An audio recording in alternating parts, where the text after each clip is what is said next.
Imagine receiving a letter from one of the most influential figures in history, Paul the Apostle. Now, picture this. You're Philemon, a leader in the early Christian church. Paul writes to you not just with words, but with a mission, a profound appeal for grace, forgiveness, and unity. In this short, one-chapter letter, Paul addresses Philemon, a gentleman of faith and influence, regarding a sensitive matter. His runaway slave Onesimus has found Paul, embraced Christianity, and become like a son to Paul during his imprisonment. Now Paul faces a crucial task: to persuade Philemon to welcome Onesimus back, not as a slave, but as a beloved brother in Christ. From the onset, Paul uses warmth and affection, calling Philemon a dear friend and fellow worker. This sets a tone of respect and camaraderie. In verse 6, he highlights a key teaching.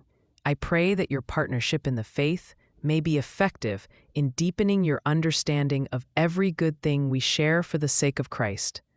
This is Paul's gentle reminder of the unity and depth one finds in Christian fellowship. Paul tactfully inserts another key verse, 15-16.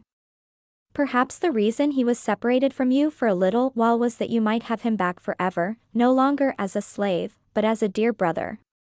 Here lies the heart of his appeal, transformative change and forgiveness that transcends social barriers.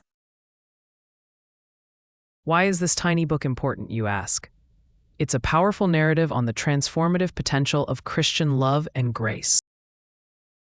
Paul emphasizes that true faith manifests in recognizing the inherent dignity of every individual, urging Philemon and ultimately us to rise above societal norms and embrace love and equality.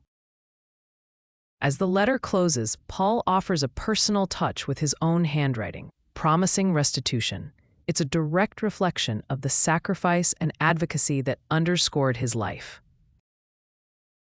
So next time you think of the Bible as daunting or distant, remember Philemon, where a simple story of forgiveness can become a timeless lesson in compassion and humanity.